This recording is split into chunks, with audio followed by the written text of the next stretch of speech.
women are going more into books and education, and men are going backwards in time, and that's not really healthy either. If you take 12 therapists, 11 of them will be extremely far left in their political beliefs. Maybe we do need a little bit more victim shaming. Maybe we need to point the fingers a little bit more to the women who are saying that all men are narcissists. Too much psychology is actually breaking people apart and making them very individualistic.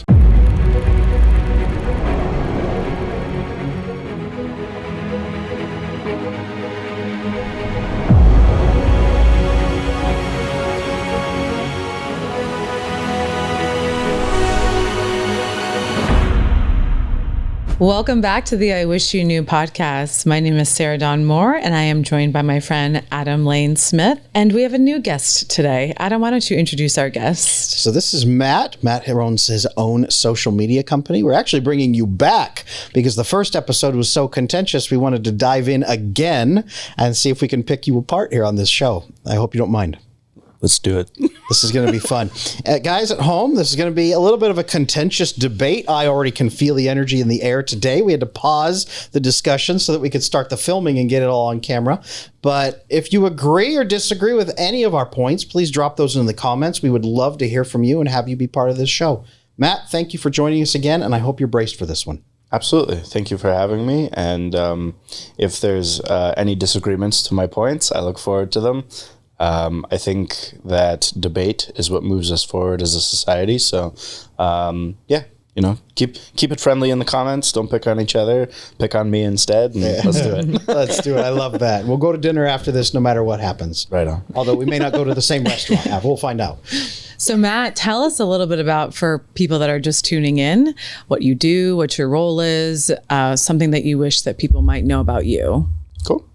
I work with a social media company. I'm a co-founder of that company, and we put out a lot of content online, many different social media platforms, many different niches. And something that I think I wish a lot of people knew about social media is not everything you see online needs to become a core belief and an arguing point amongst your family, your friends, your relationships, etc. Not letting social media divide us, basically. Yes. And then building our identities around what we have learned. What people have watched, it gets repeated on algorithms. It can feed you more of the same content that you enjoy and interact with. And if you don't know where some of the messaging originated, a lot of people start to repeat the same thing, and it kind of gets into a snowball effect. And, it's everywhere, it must be true, is not always the best approach to what is real and what is not.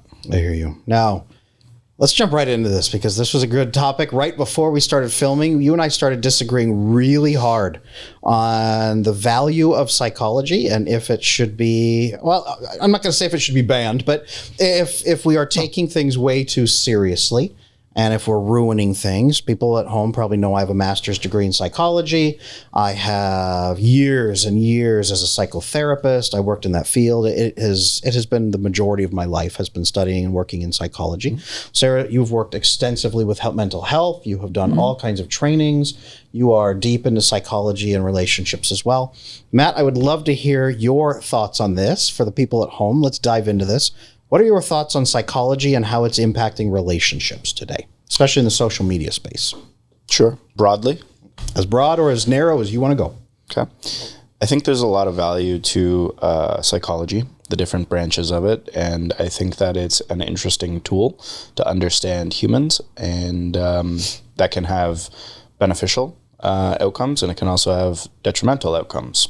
So I think a lot of people will find interest in psychology usually in early college years. A lot of females go into psychology and they're interested in the brain, how it works, why things happen in their life, how they can, choose better relationships by understanding psychology. But I think that a lot of the times content creators, especially, and corporations will use a lot of psychology and R&D and start to manipulate people's behaviors. I think back to Stanley Milgram experiments and how interesting yet dangerous social experiments can be. And when people don't know they're happening to them, it's not so great.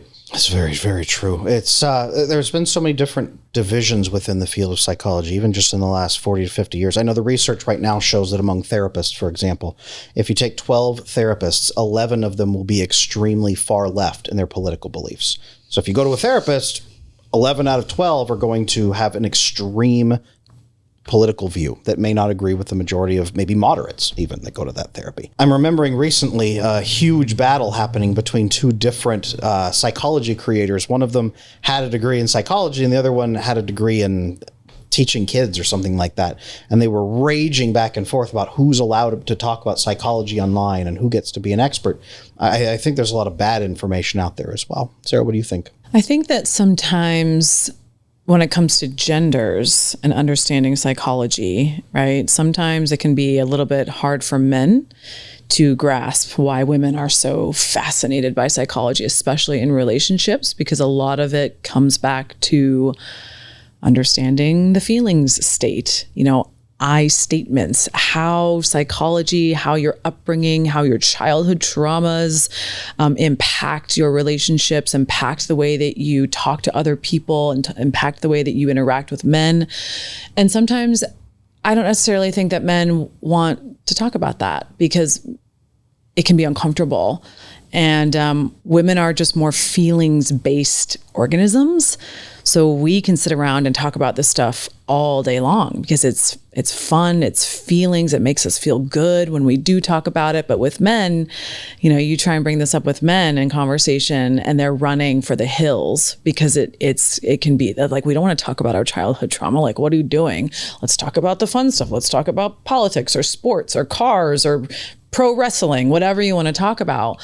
So I think that there's kind of a divergence that we see sometimes with men, averting from psychology, but also I wonder if the future of psychology needs to be more gender.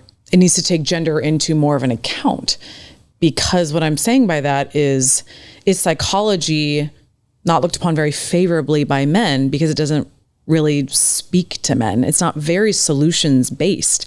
A lot of it is talking about the state of how you feel, and how we get out of the way that you feel is through talking.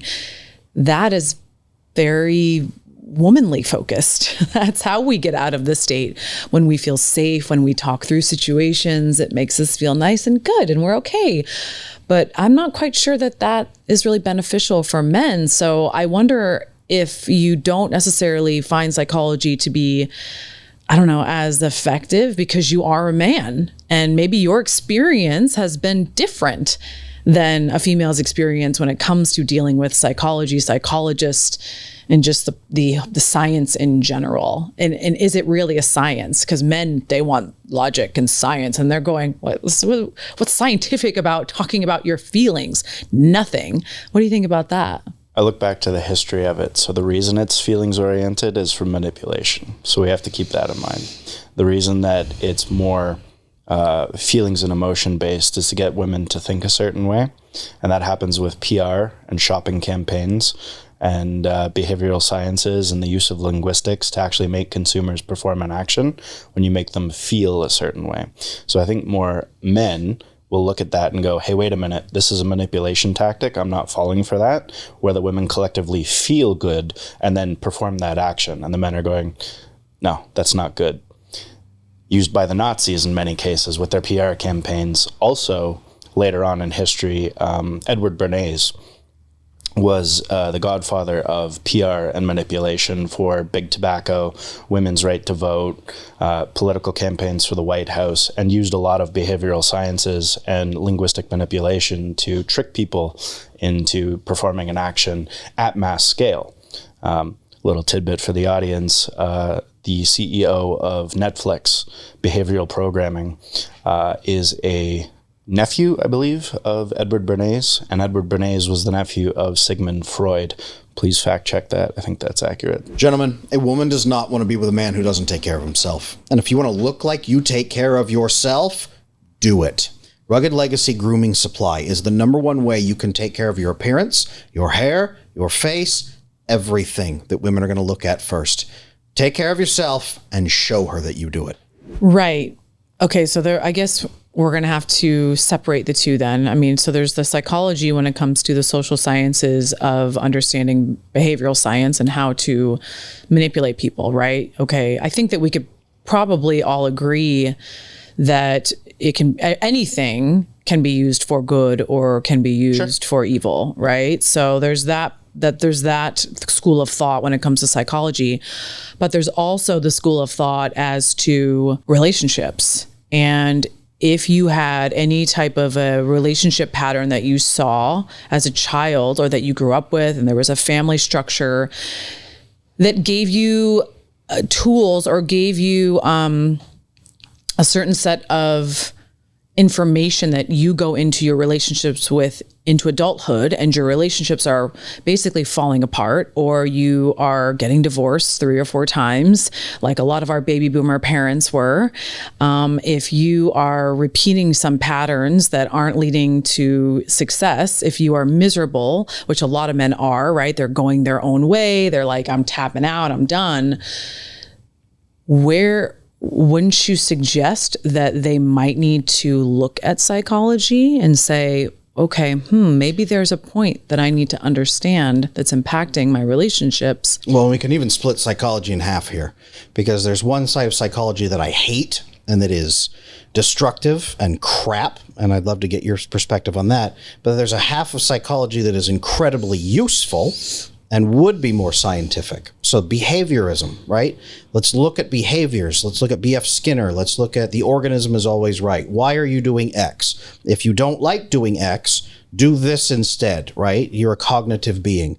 Change your behaviors through your cognitions by becoming aware of them. I love that side. Most of the men I coach, they love that side. They love learning that. May I ask you a quick question on that? So if the organism is always right, is there not a circumstance where the organism is being manipulated into the behavior, thinking it's right? Absolutely. Absolutely. And that's exactly, you're right, that's exactly why we need to become aware of those behaviors and then ask, is it actually fulfilling my long-term goals versus am I being manipulated by myself and my fear, my childhood fear, attachment issues, or by somebody else? Who's screwing with me, and can I change that? Absolutely. 100%. You and I are on that. I got that. Hey. Now, the part of psychology that I hate, that I wish we could set fire to, is the humanism element that came in. Now, I think that there needed to be some humanism, sure, but here's the crap. Here's the absolute crap. And they taught this to us in school. This is one of the pieces, is therapy should be client-led. Your feelings are always right. Your feelings are so important that that's mostly what you should pay attention to. And we need to take care of your feelings so that you never feel negative. And what that, I think, has done is spread out into the world to make people believe their feelings are the only thing that matter. Can you talk to me about that? If you're seeing that across social media, is that what most people get with psychology, do you think, today? I think that's what most people get today. But I'm going to actually ask Sarah a question about that. You mentioned MGTOW. Mm-hmm. So I'm semi-familiar with that as a concept and in men going their own way. And do you think that, to Adam's point, too much feelings, too much support on feelings in the relationship or past traumas or things like that is not very interesting to men?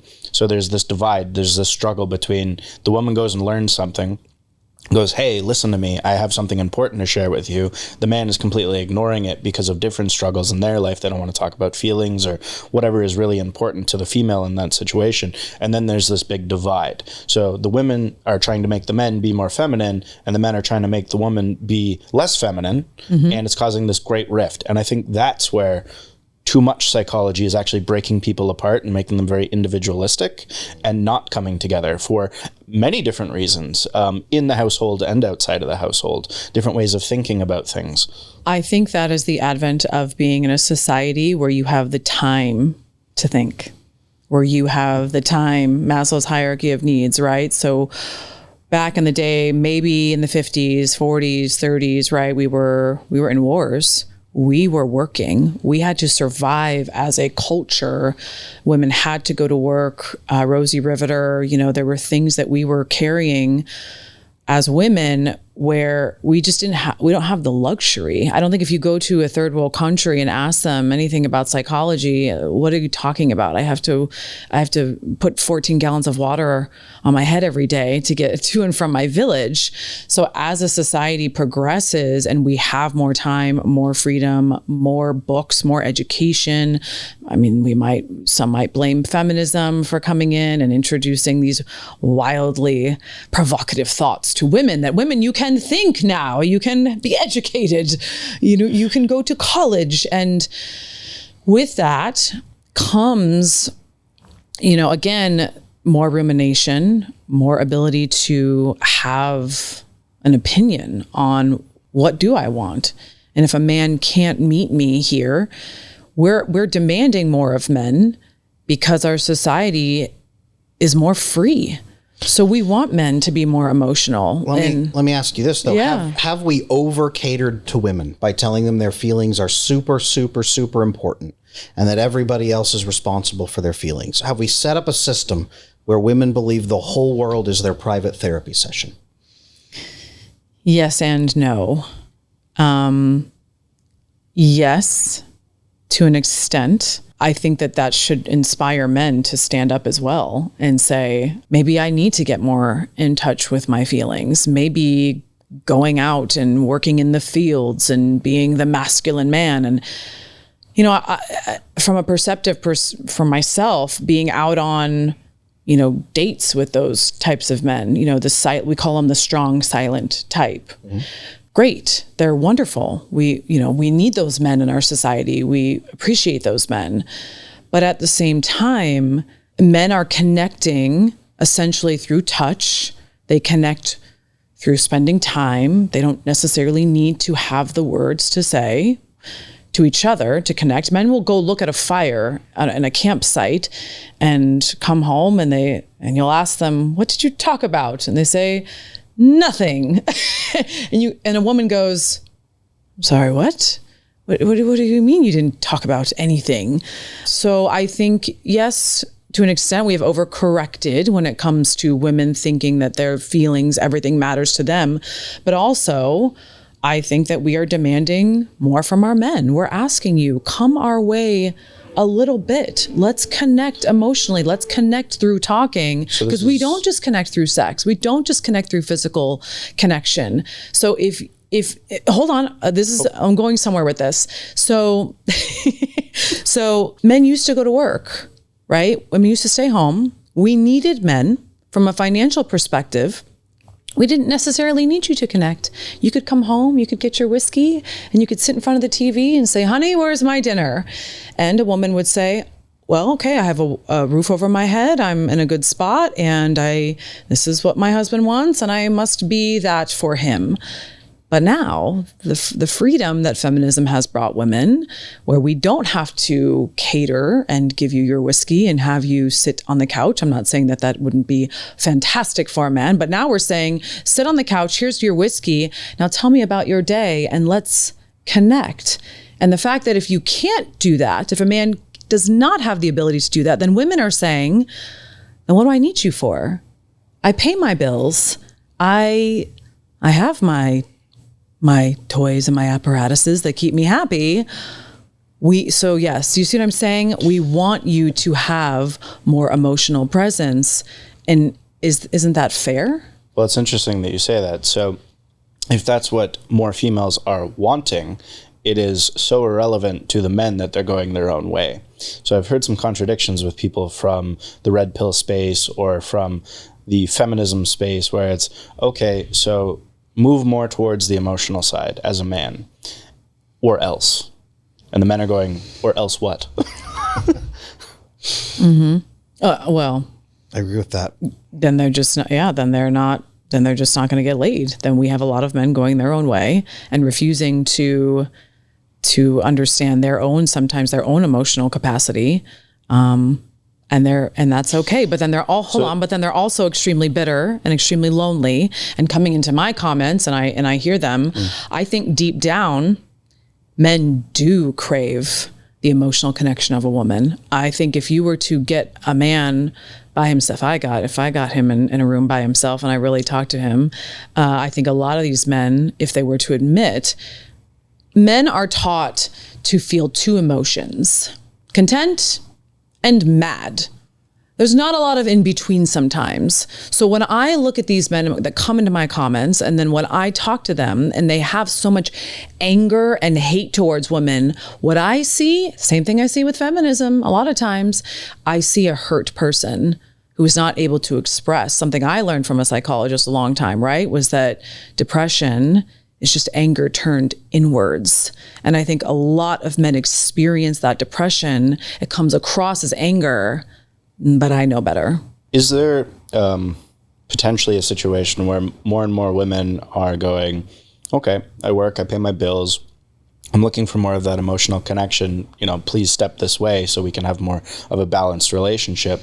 And there's many men out there who still believe in traditional households and leadership, and they think that if I say no, you must obey. And that's also really weird and kind of creepy.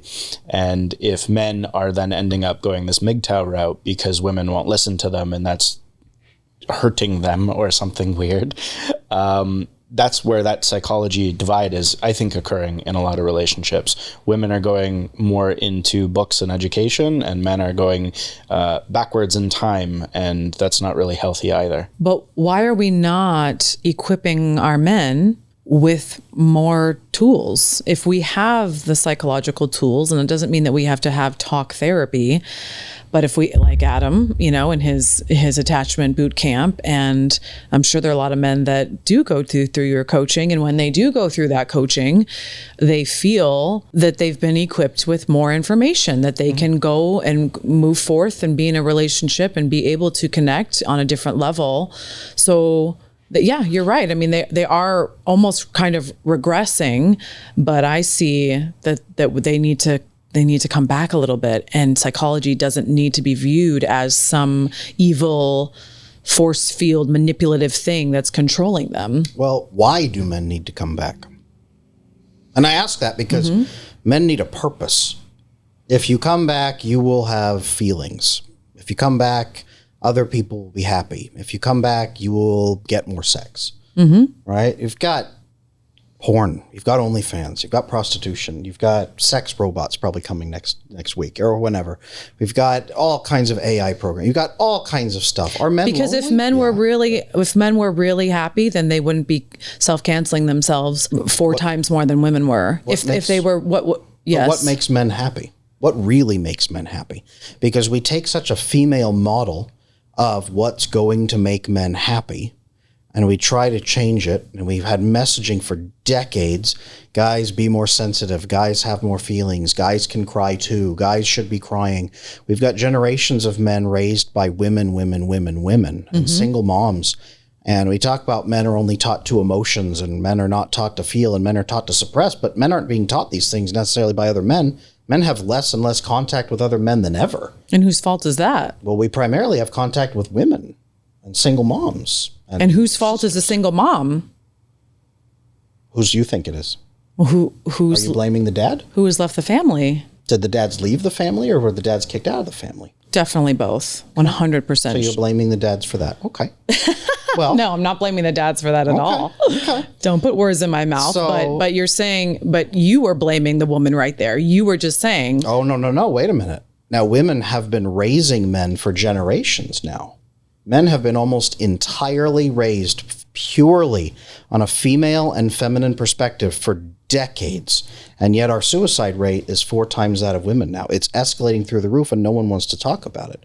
Men are more unhappy than they have ever been, but they're also more feminized than they have ever been. So we keep talking about making men happy. So it's interesting that you bring that up, and I'm curious your thoughts on this, about what Adam just said, starting from school all the way up. So you can correct me if I get these names wrong. Please. But Jordan Peterson often references Jean Piaget and individualism in school, taught responsibility, taught to be a contributing member of society, and meritocracy. So there's an organization in America called Teach for America. And this is where I need some potential correction. I believe it's Foucault that was more about collectivism. I believe you're right. Okay. So the founder of that organization basically wanted to take a McDonald's approach to teaching, where they have teachers, substitute teachers scattered all across America for $14 an hour, teaching collectivism, equity, diversity, all of these things that are now about the group in the classroom instead of what you can do individually for yourself, and then eventually for, something entrepreneurial. It's more about let's all be the same, let's all be equal, let's all have a gray society, kind of like The Giver. And I would say that a lot of boys are then told to pay attention to this boring classroom and here's some drugs if you don't behave, and then you're wrong, you're the problem, you grow up to be a man, which is the devil incarnate, and then they end up in a situation where they're now pulled more towards feelings later on in, let's say, the college stage. And Western men don't know how to be men anymore. Whatever that means, I'm not sure. But I think there's an underlying potential issue with that. Yeah. Who is the majority of government led by? Where? Just top of top, White House to Senate to House. Who is the majority led by? Both men and women. Men, by a sweeping number. So if men are in charge of legislation here in the United States, we have not had a female president to date that I know of. Why aren't more men within that legislation working on the school systems? Why are they not working on getting teachers paid better? Because if men made more money, if men were rewarded more for going into the school system, were paid hourly. Now, I'll give you an example. On the East Coast, more teachers are men because they get paid $80,000, $90,000, $100,000. They get paid a much more significant wage than anywhere else. Men are staying away from those fields because, perfect example, my brother was a teacher for 10 years. He, at one point, 3 kids in, said, sorry, I can't afford to support my family. He became a financial advisor. So that was a high school male teacher that was disincentivized by our government, who is run by men. So who then is to blame? I have a great answer for that, potentially. So you're talking more about unions at this point, and why do things not get better? Because you can't get fired. You maybe can't get a raise, but you certainly can't get fired. And the amount of terrible teachers is far outweighing the balance of good teachers. I think there was a time and a place for unions. If anyone's heard of or read The Jungle by Upton Sinclair, I think I referenced that last time. When you look at the quality of the worker in the 1900s, there was a potential argument for unions and even a little bit of communism at the time. It made sense to protect people. Now, it's gone very far in a different direction, and I think unions are destroying the West because everyone's falling into this lockstep of I must work for the government because I can't get fired no matter what I do unless I say something egregious. So Canada is that model. Everyone ends up in a government position or a social services position, and there's really not that much else. Like, you can't get many jobs in Canada anymore. Observationally, it's very blue collar or white collar, but specifically working for the government.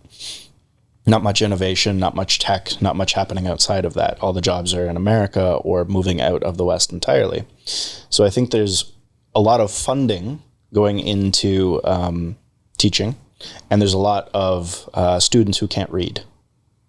So I think there's a big problem there in terms of what are we actually doing? Just propping up teachers who can't be fired through technology has also caused a lot of disruption in the classroom.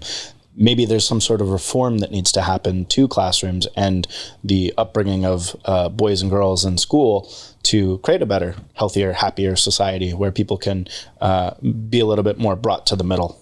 All I'm saying is that some of the legislation that is there, that's out there right now, as far as divorce laws, as far as, custody battles, as far as teachers being paid better in school, why aren't men who are seeing their self-cancellation, who are seeing their reason why they're so unhappy, who seem to leave the homes, who aren't stepping up? If you are the leaders, it's like, where do we say men? I think that's why it's happening. I think finally we're starting to have other men who are leaders, who are very, very passionate about these things say, all right, men, we need a collective change within the family structure that is going to support more men, whether it's feelings or not, to rise up, more men in the homes, more men being raised by men, because we're seeing the downfall of that. And I think a lot of women are saying,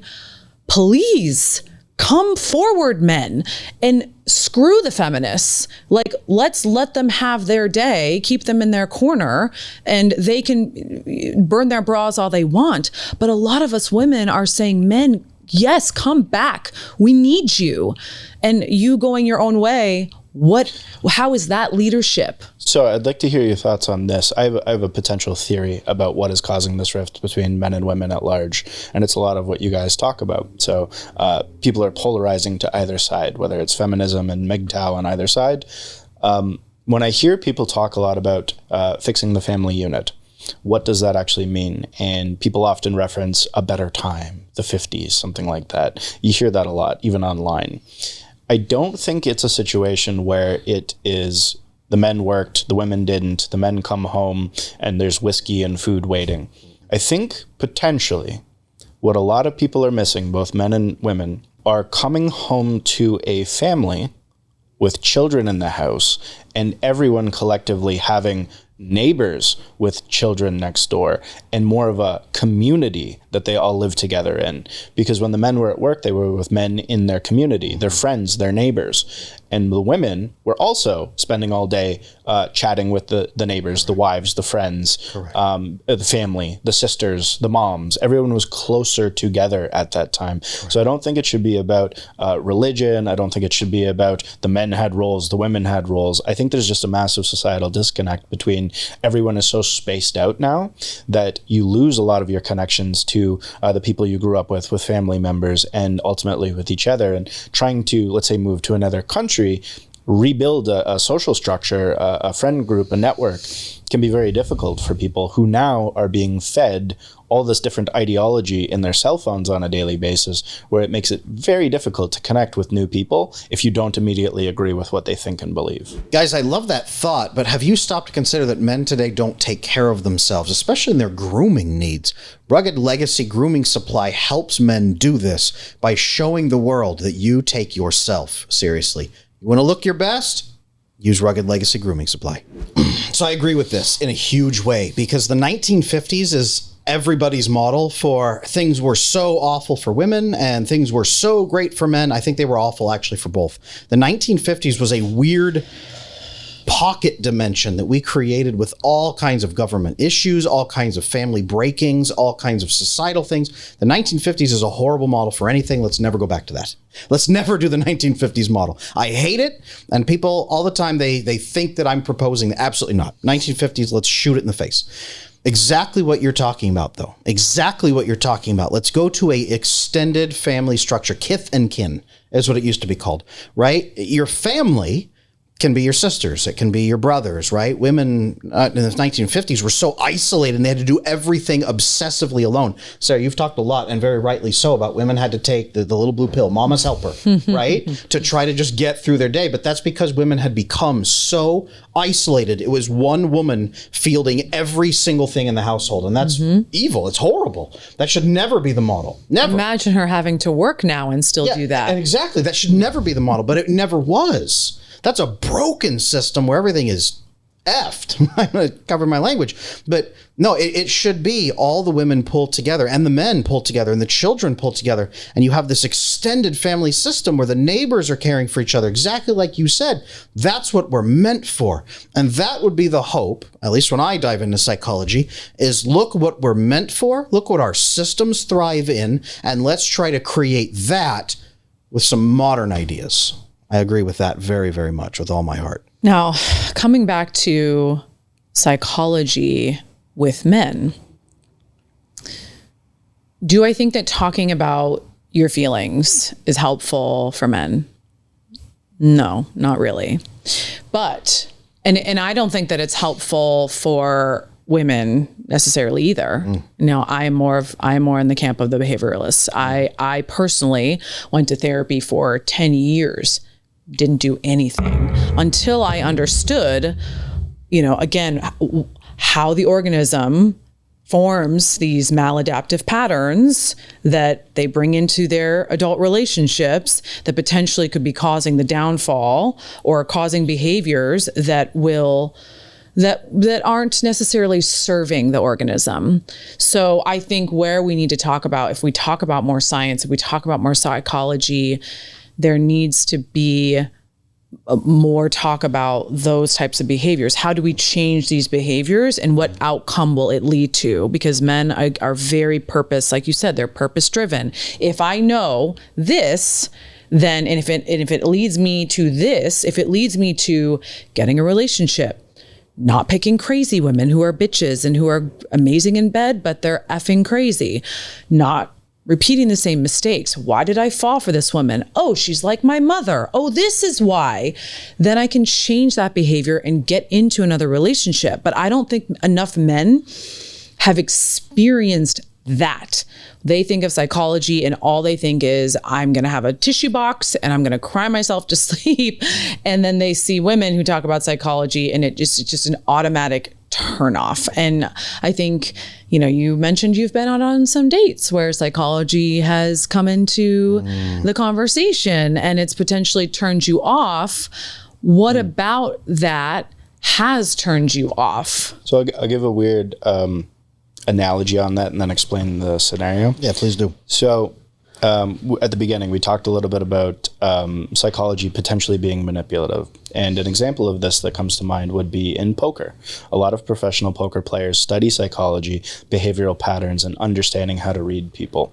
And when you understand it, you can spot it and then steer it and maneuver it and make different plays and strategies in poker. So I often think that when I sit down on a date and the first piece of the conversation is a psychological checklist quiz that I'm now being interviewed.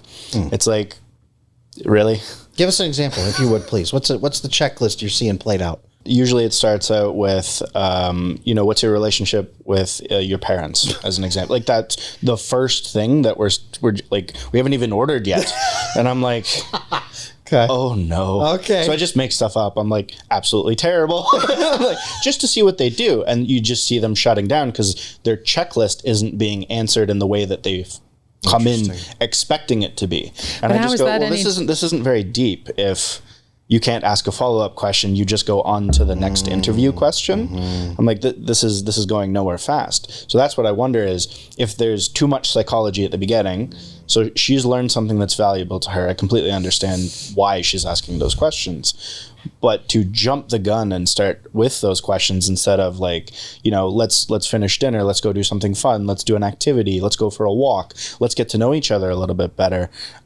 It just almost immediately shuts down the conversation and the possibilities. Same type of comments though that I see from men that say, what's your relationship with your father? That's none of your business. Right. Why? It's just such a silly opener. Right. But how is that any different? It's really not. Oh, it's completely the same. I just think bringing psychology into the first couple of dates as your checklist is a little too fast. You're potentially losing out on great potentials and matches and conversations and partners if you jump the gun too much. It's not, maybe someone still has an issue or a struggle or something that is going on with their lives. Is it a situation where too many people are swiping and nobody's getting anywhere? But let me ask you in that instance, then why, as the man or as the leader, right, men are frustrated at the swipe right culture just as much as the women are, as far as there being too many options, as far as there, people kind of deleting them before they've even gone out, then why not, as the man, have a deeper conversation about that, asking, why are you asking me those questions? What information are you looking to really learn by asking me those questions? Because maybe then you can understand where she's coming from, and it would actually give her more comfort, the fact that you are asking her these deeper questions. Maybe she just wants to hear your thought process. Maybe she wants to know, okay, because I'll tell you why she's asking those questions, because a lot of women have been in situations and have been in long-term relationships where men, 6 months, 8 months, they don't have the emotional capacity to connect on a deeper level. So when there's conflict or when there's something that comes up within the relationship, what a woman's looking for is the ability for her man to lead and to know, okay, he has the ability to talk through some of these things. Doesn't mean that she's she really cares about your relationship with your mother or your father. She wants to know what your thought process is. Have you healed those relationships? Where are you at now? What is happening in your life that would make you a good partner? Can you eloquently talk about those things? Have you even thought about your past and how that's contributed to your future? She just wants to know just not before the salad arrives. Right. I mean, if she's going in it that hard, I mean, look, you guys, I teach the 3-date method and how to use those pieces intelligently and thoughtfully to build a conversation. But if someone opens up with, tell me about your mother, and they're holding a cigar like Sigmund Freud, that's their opener, then they're a neurotic mess, most likely, and they're just trying to get safe. They actually don't feel safe having a normal conversation with you. Now, I will also ask this. What are your goals on dates? Are you looking for a wife to get married and have kids with in the next 2 years? Are you looking for fun? Are you just kind of seeing where it goes? Maybe there's a disconnect in your guys' goals of what you're even trying to do with dating. I mean, me personally, I don't really go in with a goal into the first date. I'm just trying to see if there's good conversation, if there's intelligence, if there's ambition to a degree, but I don't go in with a checklist and kind of steer the conversation. Just if it flows naturally, there's actually something there. And I don't care what the relationship is with their parents. If I like the individual, my concern with their extended family isn't going to be a concern for quite some time. But also, imagine I end up marrying that person. I'm a believer that wife first, kids second, extended family third. You and her, right? Wife first, kids, extended family. What is a good way that you would know that she was going to be stable to be able to build that with you? Because I think that's what she's trying to do. Would she hide the gun? Maybe. Maybe. No, really. Exhibit, Ride or Die. It's a very good music video. I recommend it for everyone. Right on. Right on. You should have, I think people should have a relationship where the other person would be willing to help you bury the body. Not that anyone should go burying bodies, but if you are truly moving towards a meaningful, lifelong, and potentially soulmate style relationship, where if you believe you're someone's soulmate, anything and everything should be possible for the core of that relationship, Bonnie and Clyde style, in my opinion. The word soulmate makes me want to throw up. That's okay. Me too. Hashtag me too. Anyway, so have you found anything close? It's pound me too, right? That's a pound sign. That's just bad marketing. Oh gosh. Flip that. So what has your experience been like? And this is just kind of me wanting to understand what your experience has been with previous relationships that you've had. Have they started out hot and heavy? You know, were they very passionate? Did she turn crazy a year in or maybe 3 months in? What were some of the characteristics from your relationships? I've been with some great people along the way, and life circumstances made it so it didn't work out. It had nothing to do with the person or the relationship. I've been moving probably for 15 years, somewhere around there at this point, city to city, country to country. So the ability to bring people with me on that hasn't really worked out along the way. But eventually, using those experiences to find someone of quality who's looking for the same things, I don't think that's going to be such a problem. But this is the first time in about 15 years where I've been able to okay, I'm not moving anywhere. Yeah. You know, I have so many male clients, I'll be honest with you, who come in and they do the same thing that you mentioned that woman did, where they walk in and they want to start unloading those big, rapid-fire, huge questions before the salad has even arrived. I remember, I think of one recent coaching client I had that walked in and said, Adam, I ask all the right questions that all the creators tell me to ask. I said, what questions are those? Well, what's your relationship like with your parents? Are they divorced? Are your parents still together, or are they divorced? And that's his opening question. Mm-hmm. Have you ever, you've been on plenty of dates, right? Have you ever been on a date where somebody was able to work those things into the first few dates in a reasonable manner, where you still detected that they were asking, but not in a horrible, invasive, blundering sort of way? Was there a more natural way that happened? And if so, could you share that with us? Yeah, I mean, I can spot it a mile away when it's just kind of, sprinkled into the conversation throughout. Yeah. And that's fine, because that's a lot more comfortable, right, based on the flow of the conversation. Okay. I also think there's many times where I've actually ended up in relationships where none of that ever occurred, none of that ever happened. Mm-hmm. just didn't come up. It didn't matter. Okay. Didn't matter for the goals that you were trying to accomplish at that time. No, I mean, we were dating for quite a while after the fact, and it's just those things never came up because everything was so good. Okay. And then there was a circumstance where I had to leave, had to move. Now, here's a thought. Could it be that the people who come in are that blunt where you detect it and it's abrasive? Is it that they are running you through a checklist like you would check out an item at Walmart, like, I wonder if this has the features I'm looking for, versus the people that do it more naturally? They're actually curious about you as a person and are willing to work with whatever answer you give them. Could that be it? Genuine curiosity and not pass or fail, but let's work on it or let's build towards something together is a lot more natural and comfortable. So, yeah. I think there's also... I don't know where I was going to go with that. I just brain fart. So it's dehumanizing is almost what you're talking about. When they come in and they dehumanize you with a checklist they've learned off the internet. Which is completely understandable how and why it's so valuable to them. In the moment, you just, it's like sandpaper. It doesn't feel right. Yeah, absolutely. I agree with that. That's one of the number one things I have to teach men is how to have a decent conversation on the first date that doesn't go toward, are we having sex tonight? Or can I make you feel really happy so that you will pity me enough to have a second date? Versus women who come in is, am I going to be able to have babies with him pretty quick? And is he going to just have sex with me and dump me? Those seem to be the big neurologies that both sides have. Yeah. What I'm personally looking for is, do you have a good sense of humor? Can you laugh at something absolutely absurdly ridiculous? I'm going to say on purpose just to see what happens, see what their smile's like. If I like their smile, I like them more. I like this. This is what I would call more primal chemistry, right? Carl Jung had the anima. Every man has an anima and every woman has an animus. It's the opposite. It's the masculine or feminine within you that you project outward that you're looking for. So you're looking for, and what I think I'm detecting here is you're looking for someone who doesn't dehumanize you, which I can understand. And you're also looking for somebody who actually is able to lean into testing the chemistry first before they begin weighing and measuring you. That may be it. I love that. Yeah. Yeah. Solid.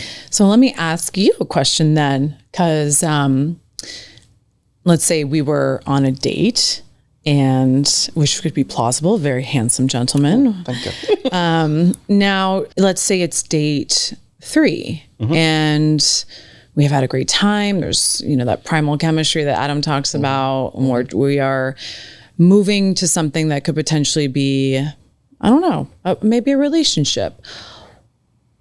How would you describe the type of relationship and the types of values that you would like to have in your relationship for the future, for the short term? Just what are your values that are holding you to this relationship? I think I'm looking for something that might be a little bit difficult to find. I'd be looking for someone who is actively looking to travel while they're young and still want kids. So I know that's kind of different checklists for many people. But pretty much what I'm looking for. I would like someone to not be in 2023 with all the travel options we have of getting on a plane in a few hours you can go see a family member, not be constrained to trying to live their life after everyone they know is gone. I think that's a very sad existence on planet Earth. People waiting near relatives or being afraid to step outside of the tribe to really enjoy and experience life abroad, maybe for a couple of years, move back later to be closer to the family if need be, but experience and enjoy everything the world has to offer. So if I can just point out, thank you for answering the question. But a lot of what you said was really, you're looking for kind of common interests, right? Sure. Yeah. So there's a couple of different components that a really healthy woman is looking for when it comes to a long-term relationship. And she's looking for you to differentiate between what your values are, right? Like what your core beliefs are about how you view the world. Common interests, of course, as far as what you would like someone to possess, the hobbies, the things that you would like to do with that person as far as traveling. But then there's also your standards as far as you would like somebody to be on time. Punctuality is something that's very important to you because it shows that they respect you. It shows that they respect your time. So my only suggestion to you would, if you were to continue to go out on dates and you want to really secure, I call this the high value woman, she's going to be looking and listening for specific things, not because she's interviewing you, because she wants to know, that you've thought through some of these things, right? As far as your religion, Yeah, they're your not just whimsical ideas. yeah, like your belief systems and how you're going to lead the relationship. Would you like your children to be partake in the same religion? You know, would you like to raise your children under religion, right? Because these are all the things that I personally, and this is what I coach my men on, and women, to be honest, I think that if we talked more in depth about these types of topics, you know, date 3, like Adam says on his 3-date plan, if we really, but people stray from these topics. People think that they're too intense or they're too deep, or, oh, I don't want to, what if this person doesn't, you know, see eye to eye on these common interests? And really what holds a relationship together long term are your values. But I think sometimes people date on common interests. Okay, well, what if she can't? What if she doesn't really like to travel? Does that really rule her out? How big is that and how important is that on this scale for you for a long-term relationship? I think that we are looking for people that don't fit versus what we could potentially negotiate with that could fit. My personal opinion is that we date more so based off of common interests versus dating and marrying on value systems. During our parents' generation, right? Or 20, 30 years ago, you would talk to people and they potentially they had different religions, or one of them liked to travel, one of them didn't. That didn't affect a marriage. That didn't affect their relationship because there was enough of that primal chemistry. There was enough of the value systems that were holding people together. But now I think, again, with the advent of social media, with those swiping and the apps and all of that, people are really looking for things and they're going, oh, nope, you're not 80% of what I want. I'm done with you. I'm moving on and I'm going to go off to the next thing. What do you think about that, Adam? What's your opinion on that? I think that everybody needs to have a goal for what they're trying to accomplish, and then they can track their specific approach to that goal. If your goal is to have a series of experiences throughout your life that are in alignment with your values, and if you can have a relationship, and then when it has had its time, you're able to release it and let it go and move into another relationship or another phase of life, I think that your approach in that regard, probably excellent. I think that if women are looking for a settled down, long-term committed relationship, raise kids, raise grandkids, raise great-grandkids, and if that's what they're absolutely craving, and if they've explored it and that's truly what they want, then I think your approach would be like sandpaper probably to them. I think that they would probably run screaming from the table. I think that actually what you're doing properly is you're filtering very carefully on dates for what is going to match your values and your beliefs. And I think you're doing it probably in a much more measured method than the people who come with nothing but checklists and are not able to talk to you like a human being. Agree, but also, do you not believe that, let's talk about the sandpaper component there, because I want to dig into that a little bit.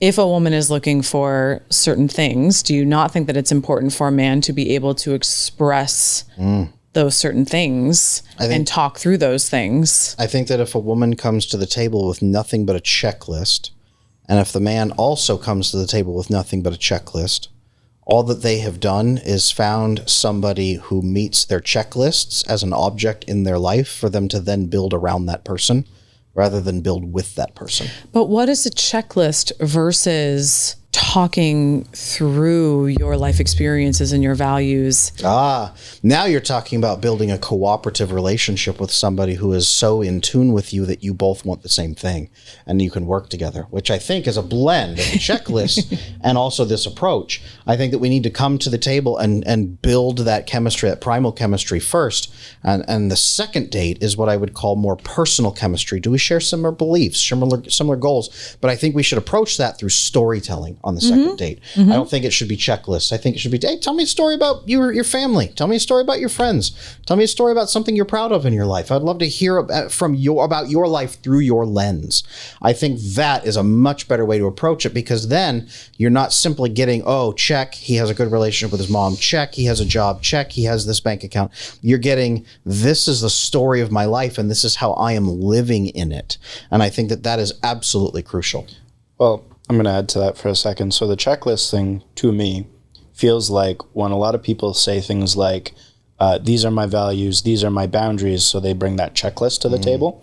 What I think is often happening is, let's say both parties had a checklist, and you get 2 out of 3 you match on, but the third one, no. So what's happening, in my opinion, a lot is then you swipe. You're like, nope, that wasn't my values and my checklist. You didn't meet my needs. Those weren't my boundaries. Instead of, let's compromise on the one that we are missing with each other, and let's go from this is the story of my life to this is the story of our life. It's so interesting though that I don't know if you guys perceived me talking about standards and values. Oh, no. I'm using as a that checklist. As an I don't know if it sounded like you did. It's funny that a man, like 2 men were sitting there and we're thinking as I'm speaking about this that, oh, it sounds more like a checklist. It's like, no, you don't reveal your values by saying, I value this.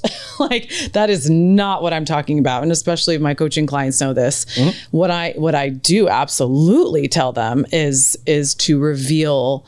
Those things have to come through time, right? If, like I said, a big standard could be, a standard of punctuality. Like if somebody is late consistently, then you need to have a conversation about why that you feel that that's important for you in a relationship. But that doesn't happen just by, oh, you're late. That's not okay with you. But you're talking about your values through storytelling, through your travels. You would talk about your travels and how, where you want to go, how it's so important to you and where you'd like to continue to go in this world. And then she gets to decide if she's in alignment with that or not. But she doesn't get, you don't say, this is what I value. So let me ask you this. Is it possible that a lot of women now, and maybe men, is it possible that a lot of people in the social media age and in the checklist age and the psychology age, are they aiming for a lifestyle of a relationship rather than aiming for a relationship with a human?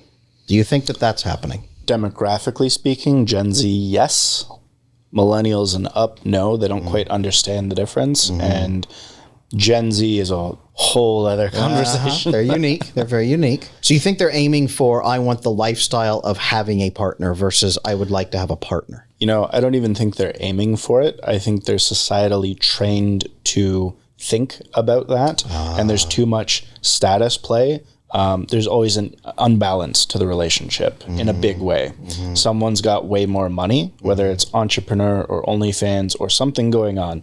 And I'm not saying every girl is doing OnlyFans, but let's say she has a better paying job and he's got some blue collar job that takes years to go through the trade and build up.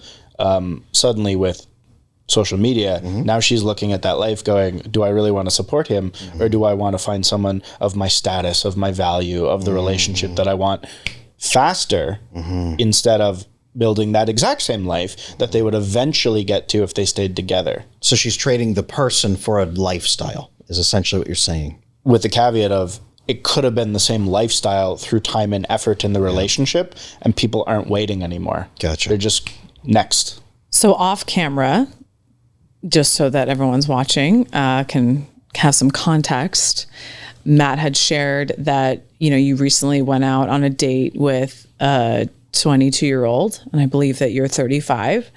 So if Gen Z is so, like you said, is so interested in the checklist or so interested in having a relationship based off of values that are more materialistic, or they're not willing to wait, they're not willing to put in the time, then what on earth are you doing on a date with somebody who is a Gen Z 22-year-old? I think Gen Z is kind of fascinating. And so you're there to study her? No, I think I think people in their 30s, both men and women, can go up or down and kind of see what happens. Whether or not that was going to end up being a long-term relationship, probably not based on the first few minutes of conversation. But also I've met many people who are younger in their probably mid to late 20s who have a really good head on their shoulders. They have ambition, goals. They're not playing the social media game. They're not looking to trade up. And they actually want something of value and substance. So I don't think I should rule them out just because they're younger, and I don't think I should rule them out just because they're older. So for a while, I think 30s can play that game a little bit on both sides. Then you got to kind of pick and choose. Okay, what are you really looking to do with the rest of your life? So you're probably not going to be 55 dating a 22-year-old. God, no. Okay. No. Well.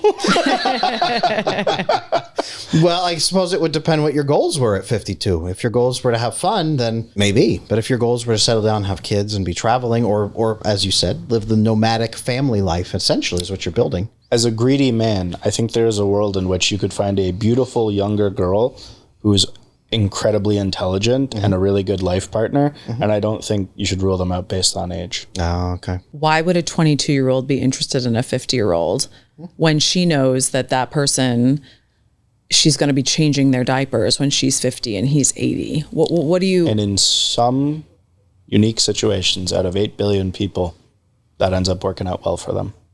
It's not always the money grabbers, you know, it's not, it's just, I would disagree, knowing some of those couples and how difficult it is on the woman.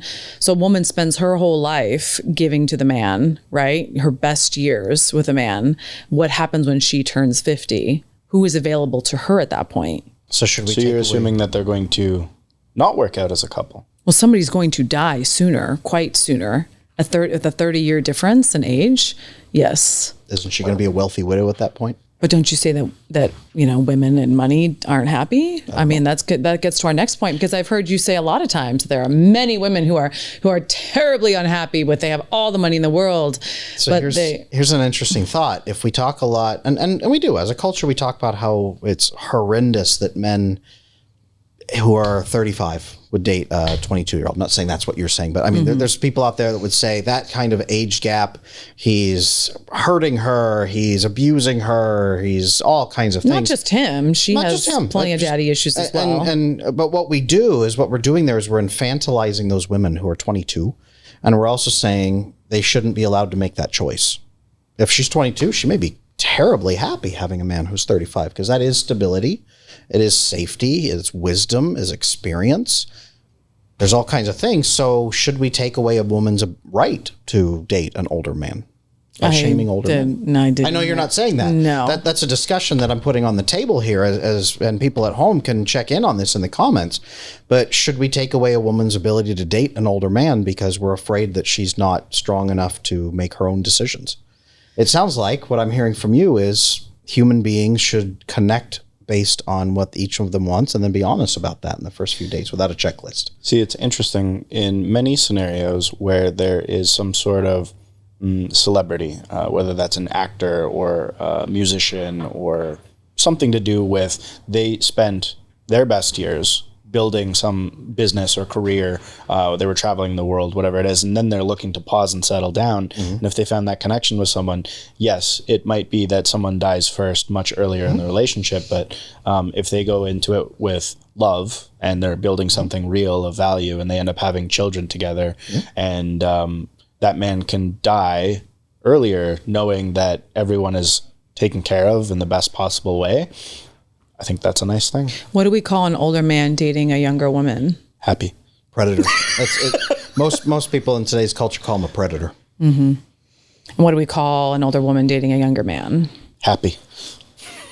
Yes, girl. Yes, girl. That's what they call him now. Cougars. From a societal perspective, a woman who is dating, you know, a younger man is called a cougar, like very derogatory term, very kind of rude. You know, to think that woman cannot also, you know, crave the excitement or, you know, the different lifestyle that a younger man could also bring.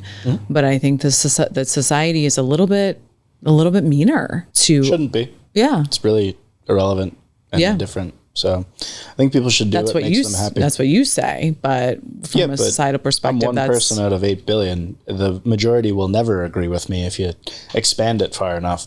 Whatever any of us think about anything in life, our favorite music, our favorite food, our favorite place to travel, the majority of 8 billion people are more likely to disagree with us than agree with us. I think we have to always keep that in mind. Okay, so we've covered a lot here. A lot. And that's fine. You can call me a cougar all you want. I like younger men. But I would say, you know, the biggest struggle that I have, especially with my audience, the thing that keeps me up at night the most is because I have such an upbringing with men.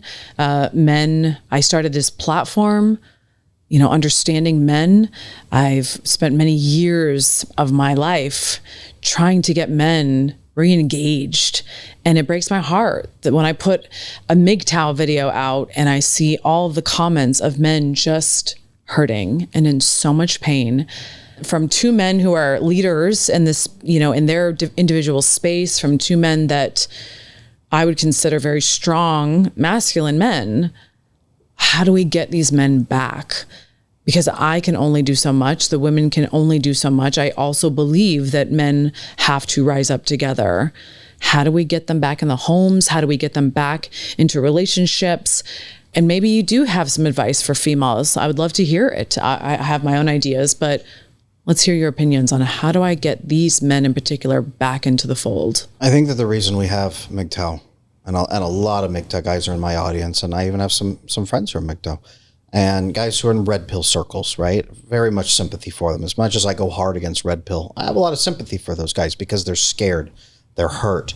They have been dehumanized, not only on dates, but in social settings, in their families. They've been dehumanized in family court systems. They've been dehumanized throughout all of society. They've been demonized for being men. They've been demonized for not wanting to bond through feelings. They want to bond through accomplishments. They've been demonized through therapy models that tell them, talk about your feelings more and you'll feel better. No, you're going to feel worse as a man. That's what leads a lot of men into red pill. It's what leads a lot of men to fight against those manipulative tendencies, to reject being called abusive and being called toxic masculinity and everything thrown at them all the time. So be a man. No, not like that. No, not like that. No, not like that. I think what we need to do is come back to the table and say, what do men need as men that's different from what women need?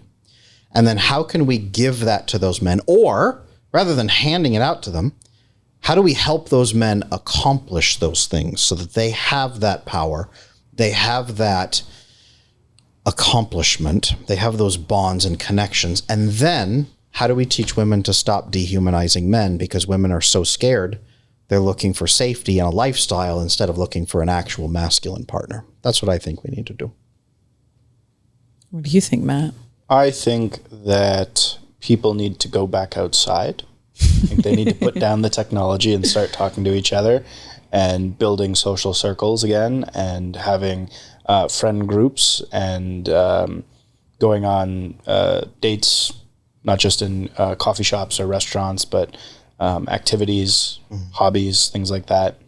And I think dating apps are a giant waste of time and a money grab, and it's pretty funny. And I think people just, a little more time spent outside talking to each other again as a society. Human being to human being. Human being to human being. And I would say from a female perspective, what I have seen from men when I show them empathy and care and understanding and non-judgment, they light up. They don't go their own way, they come your way. And I think that women have been so conditioned to whatever this all men are bad shit, this hashtag whatever, pound, me too. I think that women need to understand their own power that they have and their social responsibility as well, that we also have an obligation to our sons, to the men that follow me, to our brothers, to our fathers, to like put down the weapons, to put down the swords, and to understand that just because you had one bad experience with a man, or just because your father potentially wasn't the best, it's not representative of all the men that you will meet in your life. And women need to take responsibility for healing themselves, because the victim mindset right now, I think we are giving women this ability to say, and in women's circles, right, if he dumped her, or if he was a jerk, or if he did this or did that, he is always automatically a narcissist. And that just keeps you stuck in your own pain, and it doesn't move you forward. It places all the blame and all the power on the man and makes them the enemy, versus, oh my gosh, what was it in me that allowed that treatment? Was it my low self-esteem? Was it my inability to trust a man? Was it all the things that I contributed to my life? Maybe if I start changing my attraction, then I will start to see the good in men, because all I'm seeing is the worst in men, but maybe that's my fault. So I think as women, we need to look within ourselves. And of course, I'm going to be called, a victim blamer or a victim shamer, I'm sure, online, and that's fine. But maybe we do need a little bit more victim shaming. Maybe we need to point the fingers a little bit more to the women who are saying that all men are narcissists, because I think that would be a change of tune and a welcome change of tune. And I think men would be more appreciative of that. And I think that we would start to heal some of these chasms if men saw more women standing up for them and saying, no, don't go, like, come back. We need you. We need you in society. And I'm hopeful that there's a lot of women that are banding together and that are creating that environment. I'm very hopeful that is in our future.